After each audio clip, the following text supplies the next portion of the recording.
무엇입니까? 달려갈 때 장애물이 있는 거예요. 그 장애물을 넘어서 뛰는 것이죠. 그냥 뛰는 것도 쉽지 않을 텐데 장애물까지 있으니 얼마나 쉽지 않겠습니까? 그렇지만은 그 장애물들을 때에 맞게 잘 넘고 뛰어서 승리를 거둘 수 있어야겠죠. 신앙생활에 있어서도 허들 경기에 비유할 수 있을 것 같아요. 왜냐하면 우리 신앙생활에 있어서도 걸리는 또 시험과 어려움들이 있기 때문이죠. 열심히 신앙생활하고 잘 달려가는 것 같아도 때로는 우리 앞에 장애물이 있어서 믿음으로 잘 뛰어넘어야만 계속해서 전진할 수 있는 모습이기 때문에 그렇습니다. 자, 열심히 신앙생활하고 나름대로 하나님을 잘 믿고 가는 가운데서 우리 앞에 걸림돌 여러 가지 있을 텐데 그 중에 대표적인 거 하나가 뭐냐면은 하나님의 주권에 관한 문제예요. 주권. 쉽게 말하면 이런 거죠. 하나님은 왜 나를 이렇게 만드셨을까? 하나님은 왜 나에게 이렇게 행하셨을까?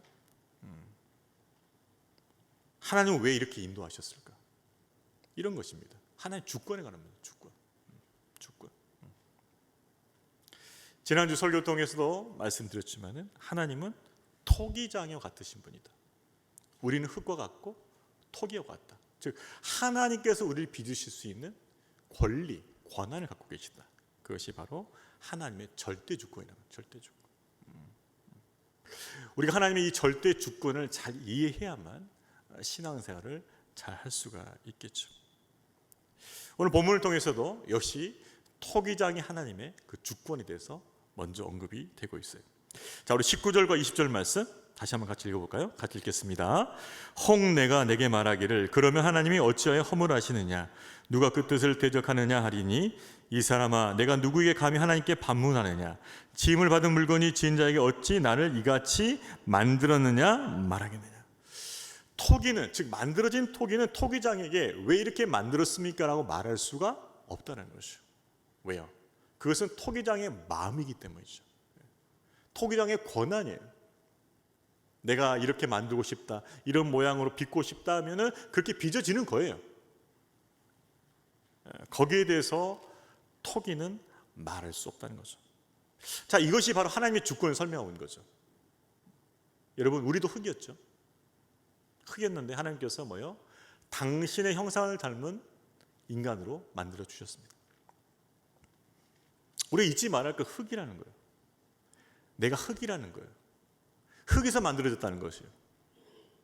그래서 하나님께서 나를 왜 이렇게 만드셨습니까? 라고 우리도 반문할 수가 없다는 것이죠.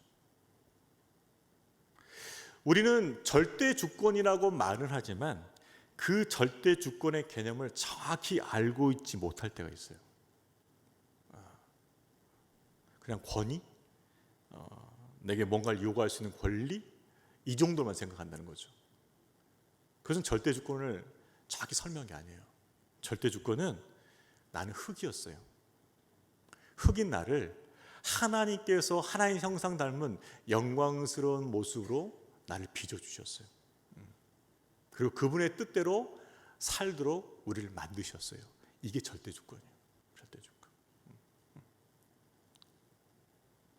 즉 하나님은 조물주고 우린 피조물이라는 것. 그분의 뜻대로 만드셨고 그분의 뜻대로 우리 삶을 세워가실 것이라는 것을 인정하는 것. 그것이 절대 주권을 인정한다는 거죠. 그렇기 때문에 우리는 하나님께서 우리를 빚어가시고 우리를 세워가신 그 일에 대해서 쉽게 책망하려는 교만함을 버려야 돼요. 지하철에서 있었던 일이에요.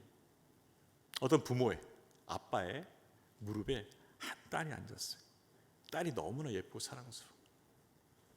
그런데 딸이 아빠 무릎에서 놀다가 어떤 일이 벌어지냐면 갑자기 아빠의 뺨을 딱 때리는 거예요. 아빠가 너무 사랑해 주니까. 너무 사랑해 주니까는 그래도 되는 줄 알고 아빠 뺨을 딱 때리는 거예요. 우리가 가끔 그런다는 거예요. 하나님이 사랑해 주시고 축복해 주시고 귀하다고 세워 주시니까는 뺨을 때리려고. 하나님의 주권을 침범하려고.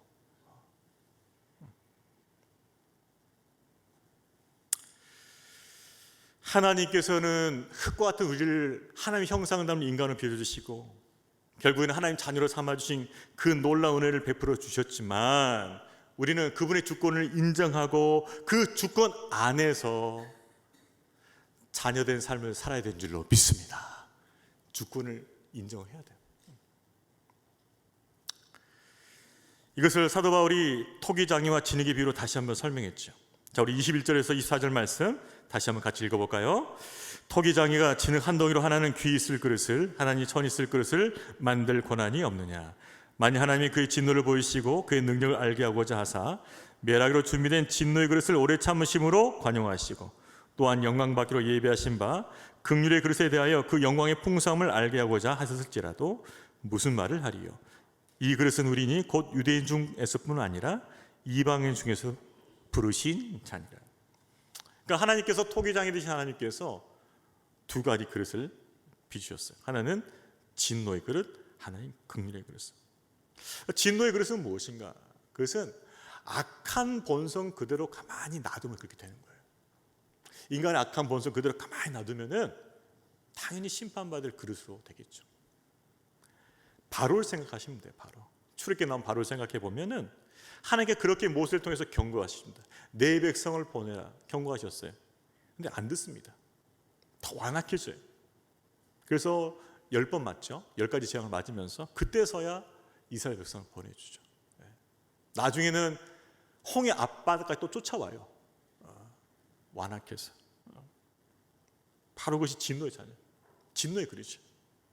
결국 하나님께서는 이 진노의 그릇 바로를 통해서 어떻게 영광을 드러내십니까? 그 재앙을 통해서 하나님의 능력을 드러내신 거예요.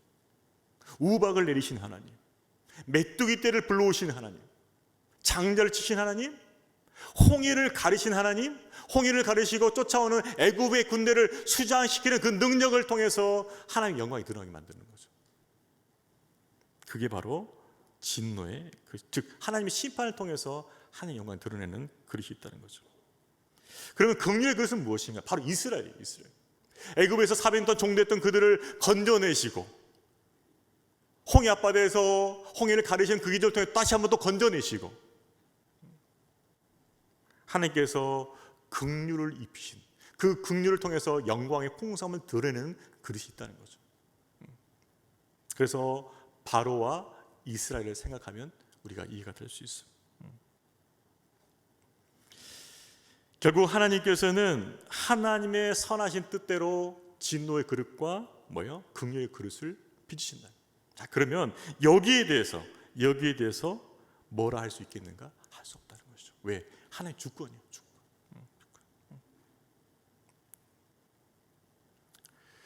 다만 우리 성도님들은 하나님께서 나를 긍휼의 그릇으로 택해 주셨고 믿음을 주셨고 의롭다 하셨고 구원을 베풀어 주셨고 이 자리에서 예배를 드리게 해주셨고 하나님을 찬양해 주셨고 하나님의 임재 가운데 있고 하나님의 사랑 가운데 있다는 것을 감사할 수 있기를 바랍니다. 오직 감사해. 감사. 좀 더 리얼하게 표현하는 이런 것이죠. 내가 진노를 그릇되지 않고 긍휼이 그런 것 된 것에 대해서 정말 감사해요. 아이고 감사합니다 아버지. 진노의 그릇 될 수 있었는데 긍휼의 그릇 되게 주신 거 아버지 감사합니다. 구사일생 같은 그런 감격으로 감사해야 돼요. 구사일생 같은 감격으로. 그렇게 택해 주신 것에 감사할 뿐이죠. 여러분, 하나님을 우리가 알아간다고 할 때 우리가 몇 가지 전제가 필요해요. 첫 번째가 뭐냐? 나는 흙이었다는 것을 절대 잊으면 안 됩니다. 나는 흙이었다.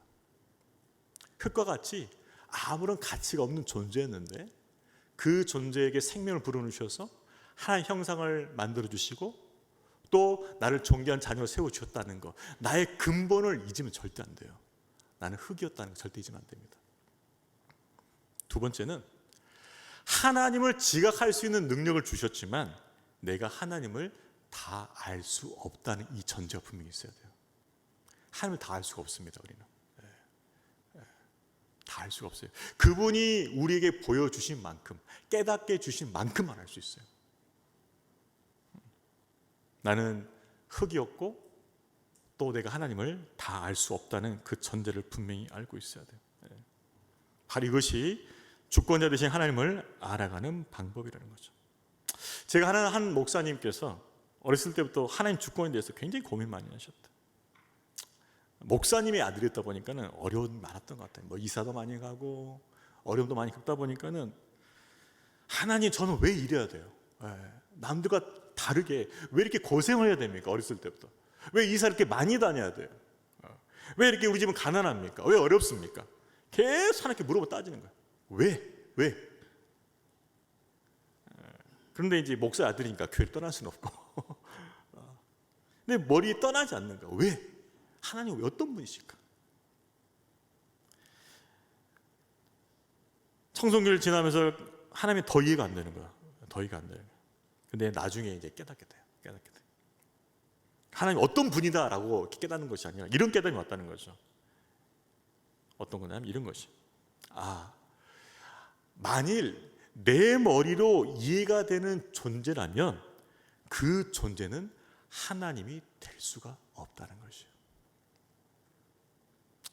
어떤 존재가 내 머리로 내 이성으로 다 이해가 된다면 그 존재는 하나님이 될 수가 없다. 이걸 깨달은 거예요. 그래서 반대로 어떻게 됐습니까? 내가 이해할 수가 없어도 그분은 충분히 나의 하나님이라는 거예요. 이게 결론이 난 거예요. 이게 청소년 때 나왔다는 거예요. 대단한 거 아닙니까?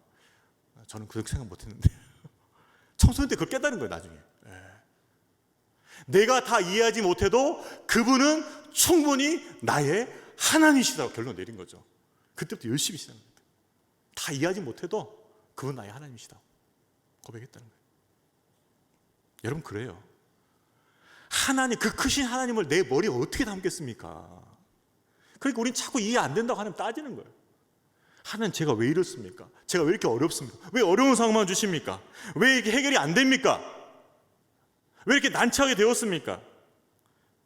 자꾸만 따지면서 자기 머리로 이해 안 된다고 불평하는데 하나님 우리 머리로 이해되신 분이 아니에요. 그 크신 하나님을 내 머리에 담을 수가 없다고요. 그러면 그 크신 하나님을 내 머리에 담을 수 없다면 나는 어떻게 해야 돼요? 그거죠. 내 머리로 이해가 되지 않아도 그분은 충분히 나의 하나님이시다 고백하는 거예요. 그 고백이 우리 가운데 있기를 주님의 이름으로 축원합니다. 그래요 여러분, 우리에게 이해되지 않은 하나님이지만 그 하나님은 충분히 우리 하나님이세요. 믿습니까? 그 하나님이 다 보이지 않아도 우리 하나님 줄을 믿습니다. 그분의 섭리가 다 깨달지 않아도 하나님의 섭리를 믿을 수 있음을 믿습니다. 맞아요. 보이지 않아도 다 이해되지 않아도 그분은 충분히 우리 하나님이시다는 것을 우리가 믿을 수 있다는 거죠.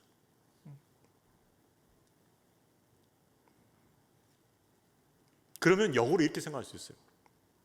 만약 기독교가 아니 다른 어떤 종교가 만약 우리 이성으로 머리로 이해되는 종교라면 그 종교는 신이 만든 종교가 아니라 누가 만든 종교일까요?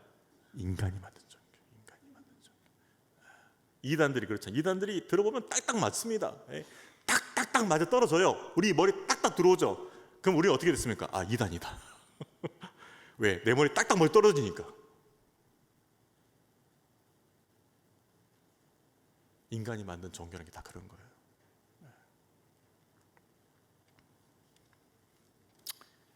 우리가 이해되지 않는다 할지라도 하나님은 살아계시고 우리가 이해되지 않는다 할 때도 하나님의 섭리는 여전히 역사하는 줄로 믿으시길 바랍니다. 이것이 우리가 믿음이라는 거예요. 절대 주권자에 대한 믿음이에요. 이것이. 자, 바울은 좀 포커스를 좁힙니다. 긍휼의 그릇에 좀 포커스를 좁히는데 이 긍휼의 그릇은 유대인뿐만 아니라 이방인에게도 있다는 것이죠. 먼저 이방인 중에서의 긍휼을 입은 그릇들을 언급합니다. 자, 우리 25절, 26절 말씀도 같이 읽도록 하겠습니다. 호세아 그래서 이르기를 내가 내 백성 아닌 자를 내 백성이라 사랑하지 않는 자를 사랑한 자라 부르리라. 너희는 내 백성이 아니라는 그곳에서 그들이 살아계신 하나님의 아들이라 일컬음을 받으리라 함과 같으니라. 호세아 그래서 인용한 것은 이 내용이에요.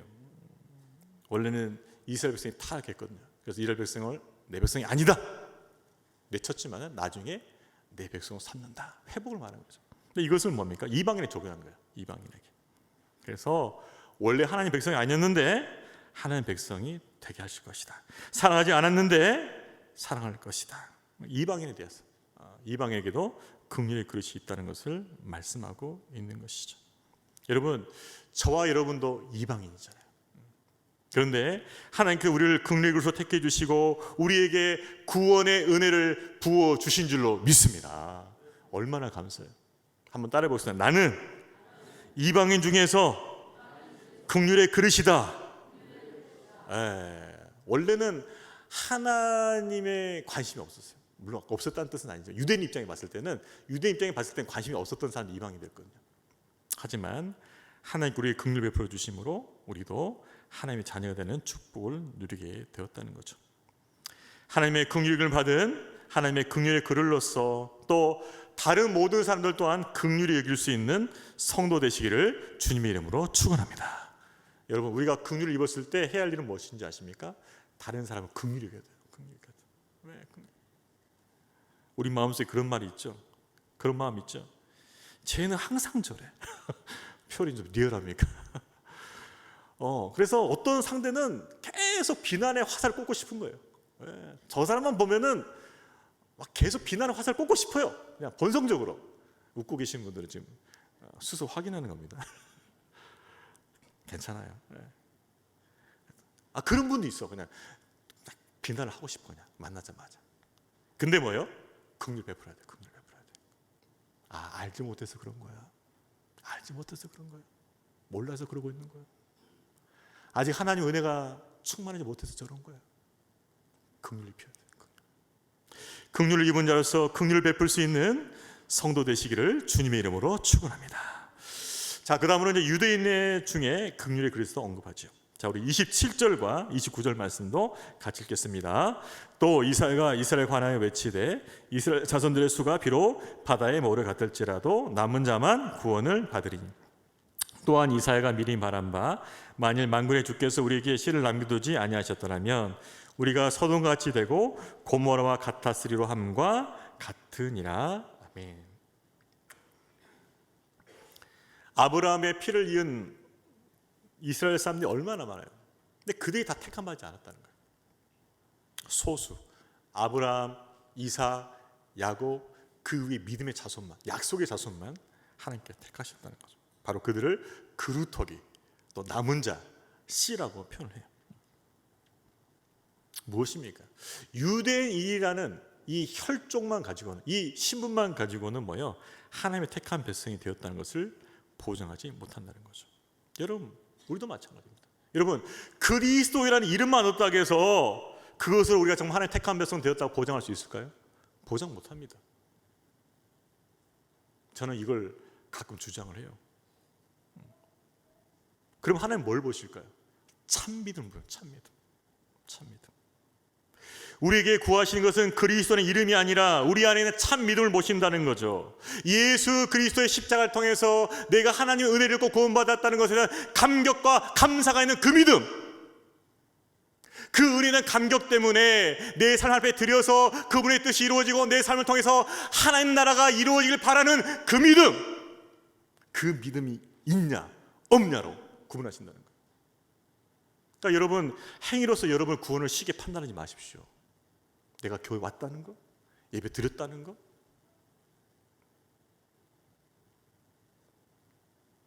믿음이 없으면 허당이 될 수 있어요. 하나님께서 여러분을 택하여 주시고 정말 긍휼히 주셔서 예수 그리스도의 십자가의 구원을 믿게 하시고 여러분을 하나님의 자녀로 삼아 주신 것을 믿으시길 바랍니다. 그 믿음 있냐 없냐.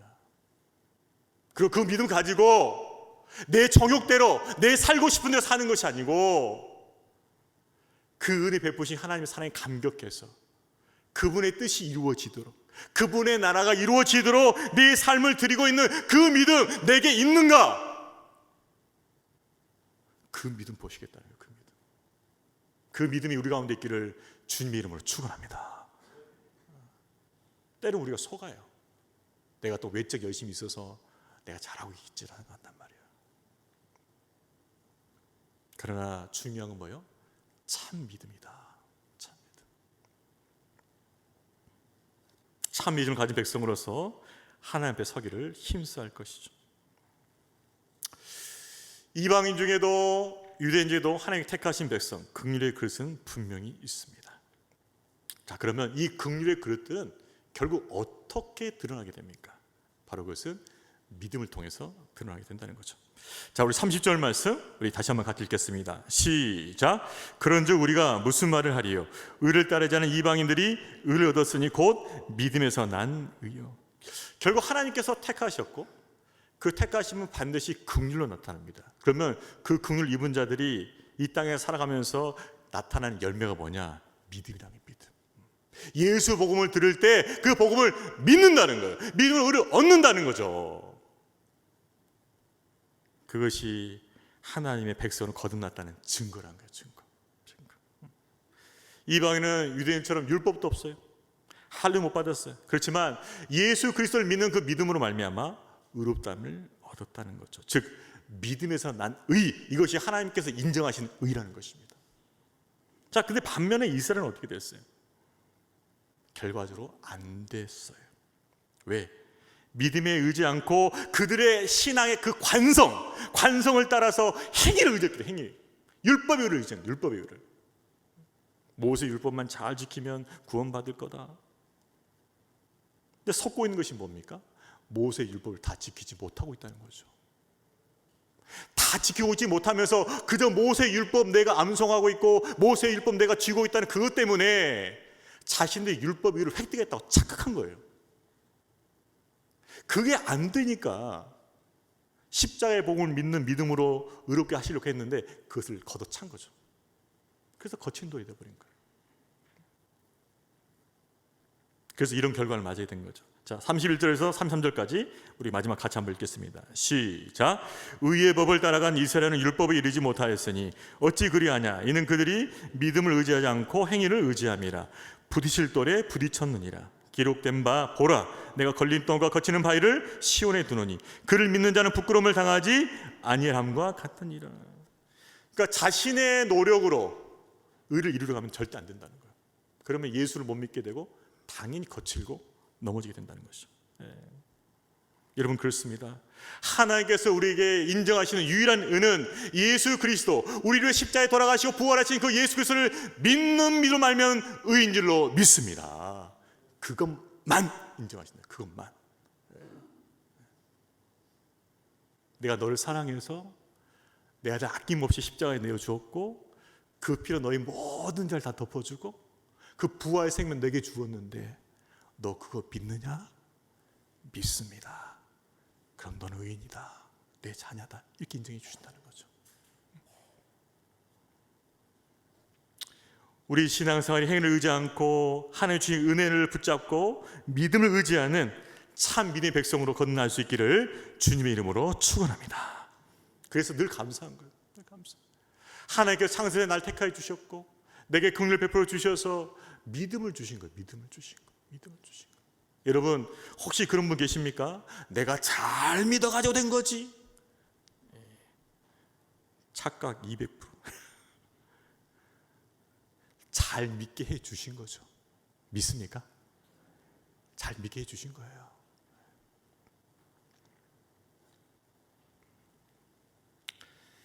어떤 부흥회 지표가 있었어요. 그런 부흥이 되길 원합니다. 이번 부흥회가. 부흥 강사가 이제 갑자기 간증 시간을 갖고 싶다고 그래요. 그래서 간증할 분 나오라. 50대 중반에 어떤 집사님이 간증이 나왔어요. 그래서 자신이 과거에 얼마나 타락한 죄였는지 다 고백하고, 근데 예수 복음 받아들여서 구원받고 지금 행복하게 신앙생활을 했다는 간증을 해요. 그러자 목사님이 질문해요. 참 은혜로운 간증입니다, 집사님. 근데 집사님께서 이렇게 구원받기 전에 뭔가 이렇게 하나님을 위해서 한 것이 있었을까요? 뜬금없는 질문이죠. 이분이 이렇게 고백했어요. 제가 한 거 뭐가 있을까요? 하나님께서 저를 구원하시는 동안 30년이 넘는 시간이 있었는데 저는 도망 다닌 것밖에 없었습니다. 도망 다닌. 하나님께서 나를 붙들어서 구원하시려고 예배로 인도하시고 교회로 인도하셨을 때 저는 도망만 다녔습니다. 마귀가 시키는 대로 하나님을 거역하고 나는 절대로 하나님 안 믿는다. 난 그리스도는 결코 될 수 없다. 너나 잘 믿어라. 저는 계속 도망 다녔고 교회 다니는 사람을 비방했고 욕했고 내가 교회 다니면 내 손에 장을 지진다. 그렇게 저는 도망 다녔습니다라고 고백했어요. 그런데 어느 한때 하나님께서 결국 저를 끝까지 붙잡아 주셨고 저를 쓰러뜨려 주셨고 마침내 저의 항복을 받아내셨어요. 하나님 이제 믿겠습니다. 더 이상 도망가지 않고 하나님 당신을 믿겠습니다라고 소리쳤던 거 외에는 제가 한 것이 없어요. 이걸 뭐라고 그러죠? 불가항력적 은혜다. 하나님의 사랑을 끝까지 추적해서 그 사랑의 복음 앞에 무릎 꿇게 만들고 구원의 백성 되게 만드시는 불가항력적 은혜라는 것이죠. 은혜. 여러분, 그 은혜가 우리 가운데 임하여서 우리가 예수를 믿고 구원받는 하나님의 백성 된 줄로 믿습니다. 우리에게 불가항력 은혜가 임하다는 거예요. 믿게 해주셨다는 거예요. 믿게 해주셨다는 거예요. 혹시 그런 분 계십니까? 나는 원래 잘 믿었을 거야. 그렇게 생각하지 않길 바랍니다. 하나님께서 믿게 해주신 거예요. 믿게. 불가항력 은혜로 나같이 완악하고 강팍하고 나 중심적이고 그저 내가 원하는 데 살고 싶어 했던 그 본성이 깊이 뿌리 박혀 있는 나 같은 사람이 찾아오셔서 그 사랑을 굴복시키시고 그 사랑으로 나를 바꾸어 주신 줄로 믿습니다. 그것이 우리의 고백이 되어야 돼요. 엊그제 한 부국장님, 우리 교회 부국장님이 간증해 주셨어요. 아, 목사님, 제가 휴가 가서 오랜만에 고향에 가봤는데 제가 가면 맨날 욕하고 교회 욕하고 저 욕하고 기독교 욕했던 친구가 있었는데요. 아, 이번에 가보니까 그 친구가 안수 집사가 되어 있더라고요. 깜짝 놀랐더라고요. 누가 한 거예요? 누가? 하나님께서 불가항력적 은혜로 그 사랑으로 그 사람을 뒤집은 거죠. 뒤집어. 목사님이 깜짝 놀랐다고 그러더라고요. 놀랄 건 아닌데. 맞아, 그래요. 여러분, 그렇습니다. 하나님의 우리의 삶을 주권적으로 다스리고 계시지만 그 주권적 다스림은 사랑과 공인 줄로 믿으시길 바랍니다. 하나님 멋대로 하는 게 아니에요. 멋대로 하는 게. 우리를 향한 사랑과 공의로 우리를 다스리고 계신 줄로 믿습니다. 여러분, 때로는 우리 삶이 마음에 들지 않을 때가 있죠. 원망스러울 때가 있어요. 야, 이거 좀 빨리만 지나갔으면 좋겠다. 그렇게 생각할 때가 있죠. 그러나 그 순간이 있었을 때도 여전히 하나님은 그분의 사랑으로 우리를 다스리고 계신 줄로 믿습니다.